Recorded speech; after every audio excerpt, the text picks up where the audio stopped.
Tudo da Canção Nova em um só lugar. Canção Nova Play.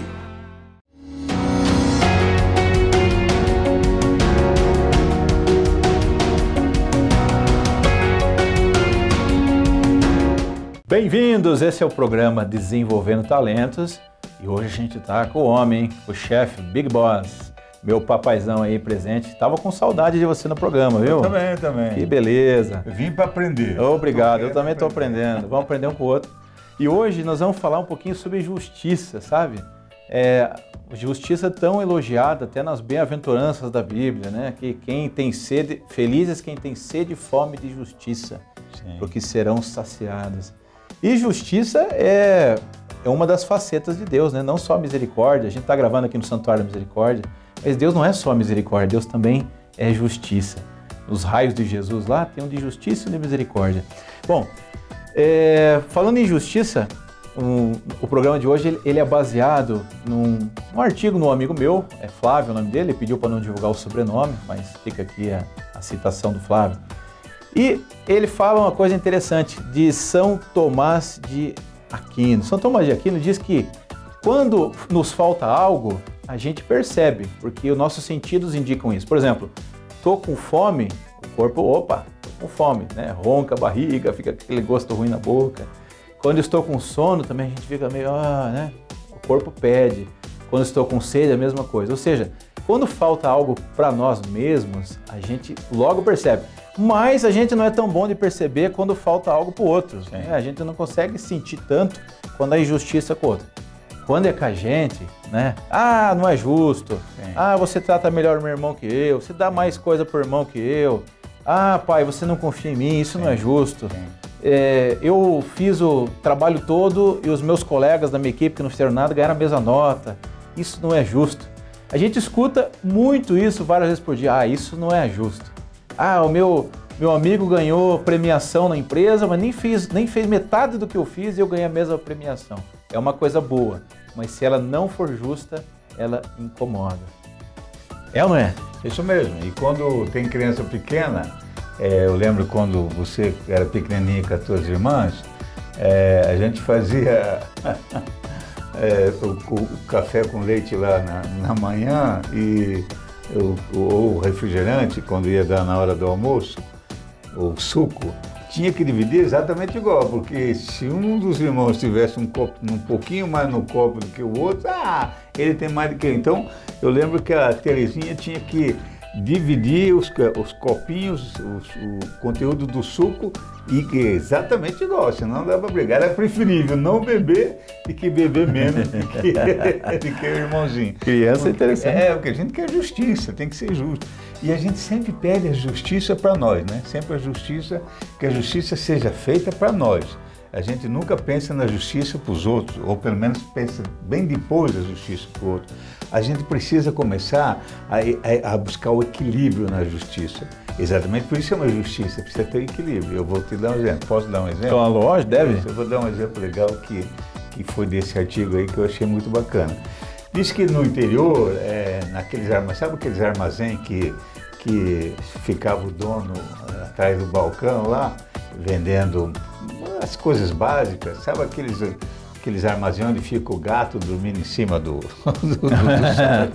saco de arroz, lá fica dormindo o gato. Bom, e aí passou um senhor, um agricultor, e quis comprar lá um pouco de sal, e ele não tinha dinheiro para o sal, ele quis permutar, né? Fazer uma troca. Isso, fazer uma troca. E aí ele combinou lá com o dono do armazém que ele plantaria o feijão e traria o feijão e trocaria pelo sal. Traria tipo 1 quilo de feijão por 1 quilo de sal. Isso, boa ideia, boa ideia. Aí, claro, o cara do armazém também achou interessante, por quê? Porque ele precisava do feijão para vender para o outro. Então, ele dava, o dono do armazém dava o feijão e o sal, o dono do armazém dava o sal e o senhor do sítio lá, o agricultor, trazia o feijão. E aí estava tudo funcionando perfeito, deu certinho na safra do feijão. Ele trazia o pacotinho de 1 quilo, né, porque se vendia de 1 quilo, e pegava 1 quilo de sal e trazia 1 quilo de feijão. Se trouxesse 30 quilos, 30 pacotinhos de feijão, recebia 30 pacotinhos de sal. Estava tudo perfeito, correndo muito bem. Até que um dia, meu amigo, o dono do armazém, começou a desconfiar que o negócio não tinha 1 quilo de feijão ali, os pacotes pareciam um pouquinho menor. Aí ele inventou de pesar. Quando ele pesou um pacotinho, tinha 800 gramas. Sacanagem. Ele pensou, não, mas deve ser um engano, né? O senhor o agricultor parece um homem tão sério, tão justo. Vou pesar outro. Pesou outro pacotinho, 800 gramas, um pouquinho mais, um pouquinho menos. O terceiro que ele pesou, 800 gramas de novo, mais. Tanto que eu fiz para esse senhor, tentei ajudá-lo, eu sei que ele tem dificuldade, eu cedi o sal para ele porque eu sabia que seria útil para a família dele. E aí ele começou a ficar muito bravo, porque foi injustiça, isso não se faz. Aí ele chamou a polícia na época, né? Porque a polícia da época lá no interior não tinha muito o que fazer. A delegacia normalmente fica com a grade aberta, a porta aberta, só serve para curar aqueles caras que bebem muito, vão curar a ressaca lá. O interior é mais ou menos tudo amigo. E aí chamou o delegado até ficou feliz, que não tinha muito serviço, né? Vamos lá resolver esse problema. Foram no sítio, pegaram o homem que estava plantando, coitado, suado lá, cansado. Puxaram ele pela camisa, trouxeram para casa lá e disseram, o que é isso que o senhor faz, um negócio desse? Combinaram trocar 1 quilo de sal por 1 quilo de feijão e o senhor está enganando o senhor do armazém, isso não se faz, isso é uma injustiça muito grande, a gente jamais esperava isso de você. Aí vamos, mas meu Deus, o que eu... Não, é que você manda 800 gramas e você pega 1 quilo. Não é justo. E nesse tempo todo aí, o que você deve ter levado de sal a mais do que você merecia? Aí o homem apavorado, tremendo, que polícia, né? E a família já tudo... Os filhos tudo escondidos atrás da cortina, sabe como é que é? Rezando o terço da libertação. Meu Deus, já no desespero, a mulher já chorando porque ia perder o marido, aquela confusão toda. Aí o agricultor, simplesinho, né, sujo, tá, com muito pó da enxada, ele tirou o suor e disse, meu senhor, eu não sei ler. E aí eu fiquei pensando, como eu vou fazer para entregar 1 quilo de feijão para cada quilo de sal? Eu não tenho balança, sabe o que eu fiz? Quando eu recebia o pacote de sal lá do armazém, eu botava tipo aquelas... Pêndulo, tipo 2 pêndulos. Tipo aquelas de prato, assim, né? Eu botava o sal nesse lado e botava o correspondente aqui nesse lado. Meu... Ou seja... Quem estava passando a perna, meu amigo, quem estava passando a perna era o dono do armazém. Meu Deus. Não era o agricultor. E aí é interessante. Sim, né? sim. Interessante. Porque o dono do armazém quis a justiça porque ele estava sendo injustiçado. Ele achava que estava sendo injustiçado. E depois ele palideceu e disse, não, veja bem, pois e deve ser a minha balança que está com problema. Quer dizer, a gente quer justiça quando é pra gente. Quando é para o outro, a gente não aceita muita justiça. Uau, história bacana, muito legal. E para você ver, você que está em casa aí, e justiça está no dia a dia. A gente nem pensa, às vezes, que é uma situação de injustiça, mas ela está no dia a dia. Ela está presente no nosso dia a dia, na empresa, na promoção de funcionário, no reconhecimento de um, na ausência do outro, na lida com os filhos, né? Até... Se tem uma coisa que dá briga, é herança. Quebra o pau. Quebra o pau porque... Nunca é justo, né? Nunca é justo. Nunca ninguém acha justo. Porque ele gostava mais de você do que de mim. Exatamente. O papai botava você no colo mais do que a mim, aquelas coisas. Então, falando hoje de justiça, seria muito injusto, você no intervalo comercial trocar de canal. Fica aí, não sai daí, porque se você não der audiência, meu amigo, nós saímos daqui, cara. Questão de justiça. Fica aí, já voltamos, valeu, até já. Meu amigo, já diz o ditado, pimenta nos olhos dos outros é refresco, mas no nosso arde, arde bastante. Quando a gente é injustiçado, dói, a gente clama, grita, né? E a injustiça pode acontecer quando a pessoa fala mal de você, a pessoa divulga uma mentira sobre você, é injusto, né? Porque a tua identidade, a tua imagem está sendo abalada. Justiça é dar ao outro o que lhe deve, dar ao outro o que lhe cabe. Como assim? Por exemplo, se você namora, o que você tem que dar para o teu namorado, para a tua namorada? Carinho, fidelidade. Isso é justiça. Se eu dou carinho, se eu sou fiel ao meu namorado, à minha namorada, meu noivo, minha noiva, eu estou sendo justo, porque é isso que a pessoa merece, isso que ela tem. Ser justo com os pais é você respeitar a autoridade de seus pais, porque eles te criaram, eles te educaram, eles fizeram o melhor que eles podiam. Talvez não foi o melhor necessário, mas foi o melhor que eles podiam. Então, ser justo é dar ao outro o que lhe cabe, o que lhe é devido. E justiça também é pagar ao outro o que devemos para o outro. Isso também é justiça. Quando Jesus entra na casa de Zaqueu, Jesus só proclama que a salvação entrou na casa dele quando Zaqueu, aquele pequeno que subiu na árvore, ele disse: Senhor, se eu fraudei alguém, se eu roubei alguém, eu vou restituir 4 vezes mais. E aí Jesus disse: a salvação entrou na sua casa. Por quê? Porque ele estava cumprindo a justiça, ele estava reparando algo que era devido àquelas pessoas que ele tirou injustamente. Então, justiça é dar ao outro o que devemos ao outro e pagar ao outro as nossas dívidas, não só financeiras. É uma gratidão a um professor, isso é justiça. A gratidão à pessoa que deixou a gente ficar um pouquinho mais no estabelecimento que o horário permitido. Ela não precisava trabalhar aquilo, mas ela está te atendendo. Isso é justo. É justo eu agradecer essa pessoa. É sinal de justiça. E justiça também, olha que coisa interessante. As pessoas pensam que justiça é tratar todo mundo igual. E não é tratar todo mundo igual.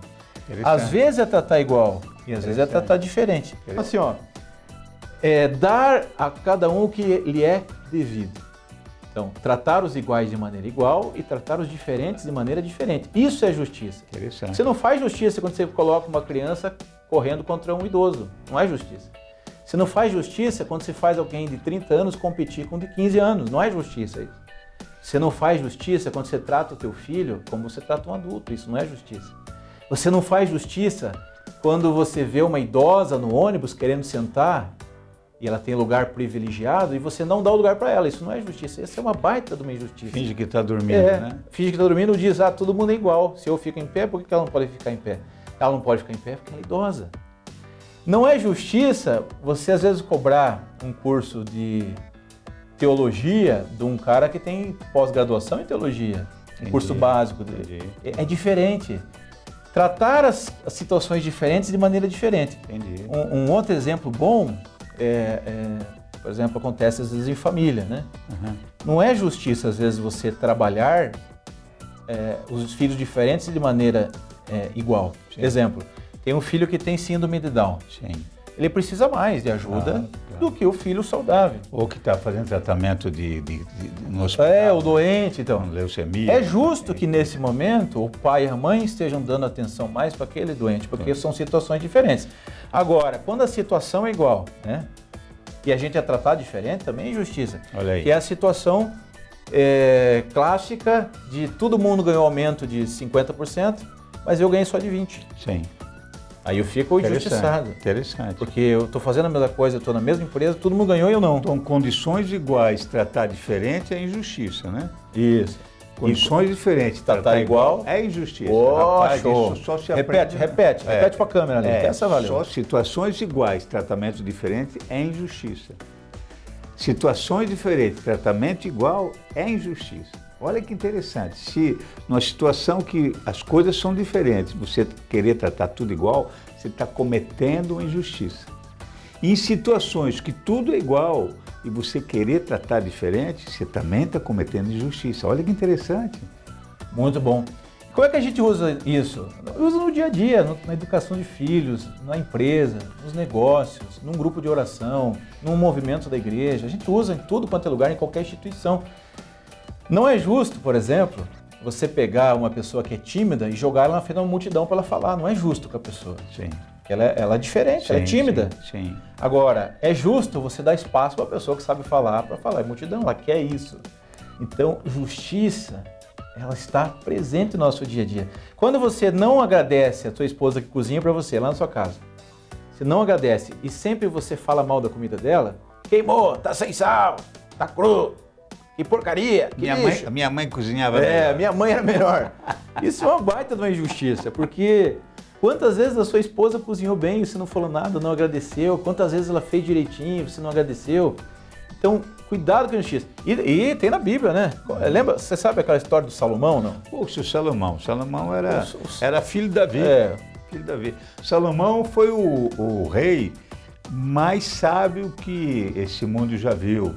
Salomão foi o rei mais sábio que esse mundo já viu. Ele era filho de Davi. Aliás, Davi teve um monte de filho que na época podia ter um monte de esposa. E o Salomão também, disse que era namorador, que era um bicho. E podia ter várias esposas, é rei, né? E tinha um monte de mulher também, danadinho. E um monte de filho. Mas o Salomão foi muito sábio. Quando ele teve uma oração que ele escutou, sentiu a voz de Deus perguntando o que ele queria, podia pedir o que ele quisesse, ele disse, eu quero sabedoria, quero sabedoria. Aliás, foi o homem, por isso o homem mais sábio do mundo. Ele sabia resolver as questões assim complicadíssimas. E tem uma história lá de duas mães que queriam o mesmo filho. Diziam que eram mãe do filho. Meu Deus. E na época, é meu, não é meu? Não tem DNA, não tem? Eu não sei se você sabe, na época não tinha DNA. Não tinha. Não, meu Deus, como é que os caras viviam sem DNA? Salomão, como é que você vai resolver um problema desse sem DNA? Bom, o Salomão chegou as duas mães lá no palácio dele e puxando o filho para cá, puxando o filho para lá, e o filho chorando, não sabia para que lado ia. Bebê, né? Tinha menos de 2 anos de idade, pequenininho. E uma mãe dizia, Salomão, meu rei, isso aqui é meu filho, foi na minha entranha. A outra, não, foi na minha entranha, eu que criei, eu passei 9 meses. Aí as duas eram diziam que eram mães. Atrizes. Se elas estivessem hoje no nosso mundo, elas seriam atrizes. As duas dizendo que era mãe e as duas convenciam. Tanto é que chegou no rei essa questão, porque já tinha passado por vários. E já tinha dado o que falar no bairro, já tinha naqueles programas em volta da tenda. Em volta da tenda. A hora que o deserto estava muito quente, eles ficavam discutindo lá. Quando chegou no Salomão, o Salomão viu que não tinha mais solução mesmo. Você vê a inteligência de Salomão. Salomão chamou lá o príncipe dos soldados, lá, o chefe dos soldados, faz o seguinte, me dá uma espada aí, e o soldado ficou meio assustado, pensou o Salomão, que é tão sábio, acho que vai matar as duas mulheres. Tá nervoso, Salomão? Acho que vai matar as duas mulheres e vai Você brigou, Salomão, com quem? E já em seguida a gente já... Não saia daí que nós vamos contar essa história daqui a pouco. Isso aí, olha. Você vai ver o final dessa história. Você acha que é justo nós contar a história e você subir? Rapaz, fica aí, já voltamos. De novo com o programa Desenvolvendo Talentos. Convido você a divulgar, compartilhar, convidar os seus amigos. Nos ajude aí a divulgar o nosso programa, tá bom? Programa de formação pessoal, formação profissional. E a gente estava falando do Salomão. Com a espada na mão. Espada na mão, parou com a espada na mão. Tava pra... E aí? E aí o soldado lá e todos os súditos pensaram, meu Deus, o Salomão, que é um homem sábio, perdeu a cabeça, pegou a espada. Eles pensaram, ele vai matar as duas mulheres lá porque vai ficar com a criança que é mais fácil. Aí todo mundo apavorado, Salomão pegou a espada, pegou a criança.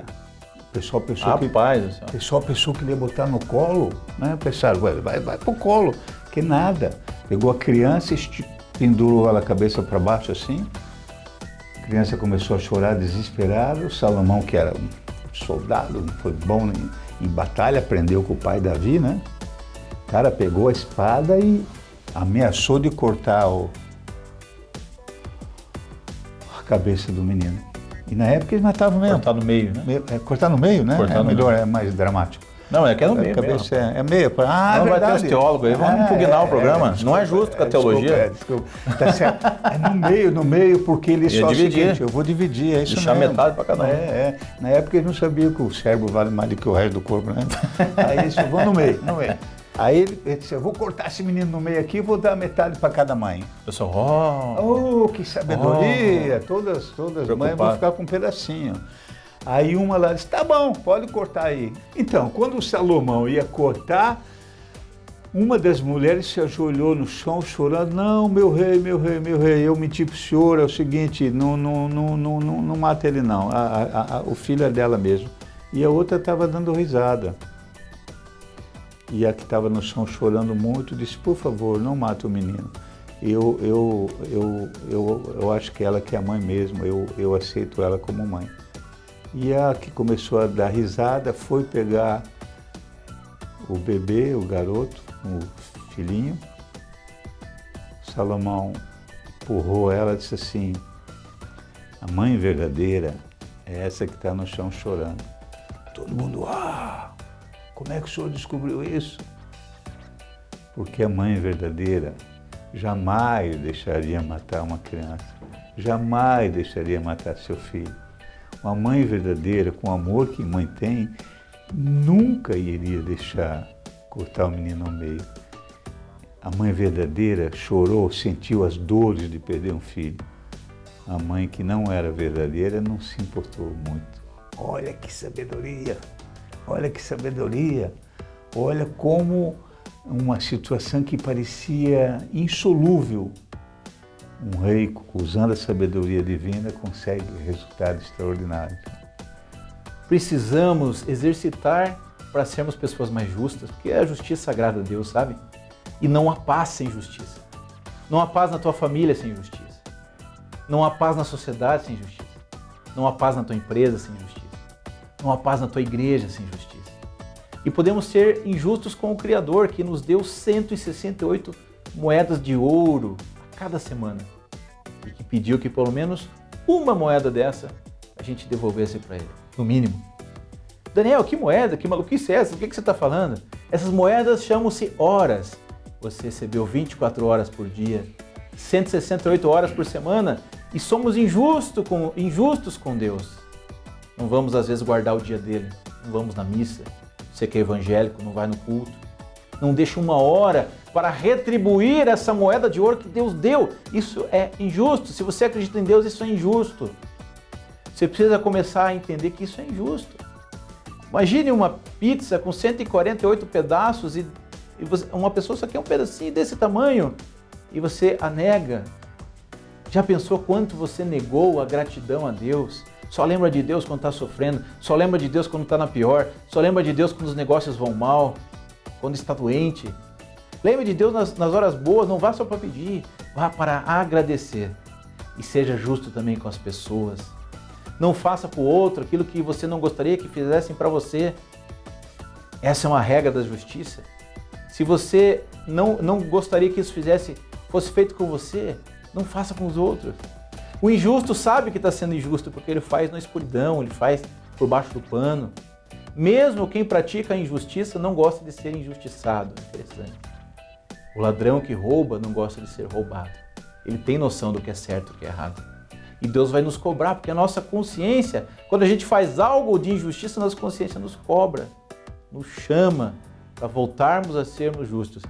E agora nós vamos contar a história do Thomas More. Thomas More foi uma pessoa injustiçada, né? Foi inglês, você sabe, né? Foi inglês, né? O Henrique VIII botou ele na cadeia. O rei da Inglaterra. Porque ele era católico, né? E o rei Henrique VIII queria casar de novo, o Papa não deixou, então ele fundou a sua própria igreja, religião, que são os anglicanos. Ele era casado com a rainha da Espanha, se não me engano, para juntar os reinos. E daí ele enjoou lá da rainha, lá, porque ela acordava descabelada, sabe como é que são as mulheres, né? Acorda descabelada, sem batom, sem nada. E ganhava no truco? Ganhava dele no truco, e ela era mais bonita que ele, começou a ficar bravo e quis se separar dela. E aí quis casar com uma outra mulher lá e quis a anuência do Papa, não é isso? Isso mesmo. E o Papa... E Thomas More era muito amigo de Henrique VIII. Só que... Era o conselheiro, exato, era o principal conselheiro. Só que o Henrique VIII queria que ele apoiasse as decisões e Thomas More, ele era muito justo. Ele começou a dizer para o rei, não, rei, você está errado, você tem que obedecer ao Papa, você não pode fazer isso. Sim. E de amigo leal e fiel, ele foi preso, passou por humilhações e depois acabou morrendo, sendo casado, tendo filhos, por não negar a fé. Ele foi, porque o rei da Inglaterra, ele pensou o seguinte, é uma solução, né? Já que o Papa não quer me abençoar aqui, eu vou montar uma religião para mim. Tanto é que ele montou a anglicana, a religião anglicana. Sim. Foi o rei que, Henrique VIII que instituiu. O danado do Henrique lá, montou a dele. E aí esse Thomas More disse, não, cara, eu vou continuar católico. E quem não, católico romano, e quem não quisesse continuar, não quisesse aderir à religião do rei, era ou morto ou preso. E o Thomas More perdeu tudo. Thomas More perdeu tudo que tinha. Ele foi preso numa torre lá, perdeu todos os benefícios que ele tinha, porque ele era assessor do rei direto. Você veja como às vezes a injustiça é terrível, né? Não tinha comunicação com a família e às vezes, depois de tanto sofrimento que ele teve, a própria filha dele disse: pai, qual que é a tua, pai? Diga pro rei que você é anglicano também, tá tudo bem, né? Deixa pra lá, vai lá. Depois o senhor volta pro romano. Negativo, negativo. A minha fé, onde eu fui batizado, onde eu fui crismado, onde eu tive a primeira comunhão, onde eu teve meu matrimônio com a tua mãe, a Igreja Católica Romana. Eu não posso adaptar a igreja para a minha realidade. Eu tenho que me adaptar à realidade do Evangelho da igreja. E disseram, fizeram uma pressão psicológica nele, dizendo que se ele não negasse, provavelmente a sua esposa ia passar fome, e disseram: olha, tua esposa é provável que ela se prostitua, porque era difícil, né? Uma mulher ter dinheiro na época e tal. Os filhos pediram para ele: pai, nega, e ele, em nome da justiça, foi martirizado. Então falamos hoje de justiça. Tanto é que ele é patrono dos advogados, né? Dos juízes. Não sei. Thomas More. Dá uma pesquisada aí. Antes entra no nosso site. Como é o nosso site? danielgodri.com.br, godri.com.br. Acesse lá, tem muitas histórias lá, muitos vídeos para você. Valeu, gente. Até a próxima. Muito obrigado. Valeu. Tchau. Justiça, hein? Tudo da Canção Nova em um só lugar. Canção Nova Play.